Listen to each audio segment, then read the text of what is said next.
Tapos, nun, uwi na kami nun guys, no? Nung bandang alas, naka ano na kami, magre-rest na kami ng alas 11 doon sa ano, sa ano. Tapos si Jay po, Jay Brad, masama ang pakiramdam nito. At di niya kinaya yung ano, yung panahon dito pa bago-bago. Tapos, yung rides, sobrang ano, tindi. Extreme ang rides namin doon, halos pagkang ano. At nagkasakit siya nun, mainit siya. Chinek ko rin siya, mainit talaga. Nalinturan po ako, Oo. nilagnat po ako sa gabi. Oo. Siya ang ano, sidekick ko siya kahapon eh. Siya ang cameraman ko, saka si Doc ang ano ko, driver naman. Pag hindi Alalay ko sumasakay. sila. So ayan po inanuta muna yung ano, yung sitwasyon. Pagod si Jay, may sakit pa. Tapos yun po, papunta na kami sa ano, sa hotel. Siyempre, ano tayo, kami dito, nagtitipid kami, kaya yun. Yung ano talaga, ako sagot ko lahat kasi ito ang ano pa, lakad ko to ay, kaya sagot ko sila lahat. Nung papunta na kami dun sa ano, sa hotel, ano, yun, sagot na nung sponsor po yun. And, tapos, ayun, nung ano po, nung naadong kami, ano, papasok na kami sa ano, sa taas. Tapos nun po, nagpapahinga na kami nun, ano. Tapos, si Doc po naiwan sa baba. Tapos, si Jay po, si Jay at yung mga lalay ko, sila ang mga sikaso ng gamit.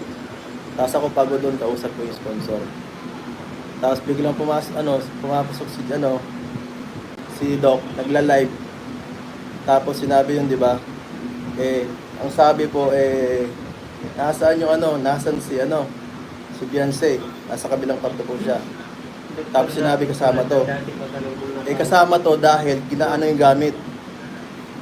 Tapos, kami po dapat tatlo ang magkakasama sa room.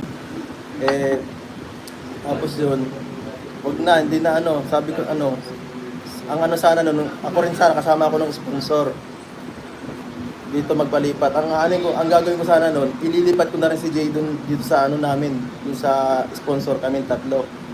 So ayun po, ganun na nangyari kagabi. Yun po ang hindi nyo alam, galit na yung lahat. Tapos maling-mali yung mga yung mga sinabi-sabi sa sa reaction, mga nyo po, which is nakaka-disappoint kasi pinangunahan nyo agad yung yung mga pangyayari kahit hindi nyo alam yung idea.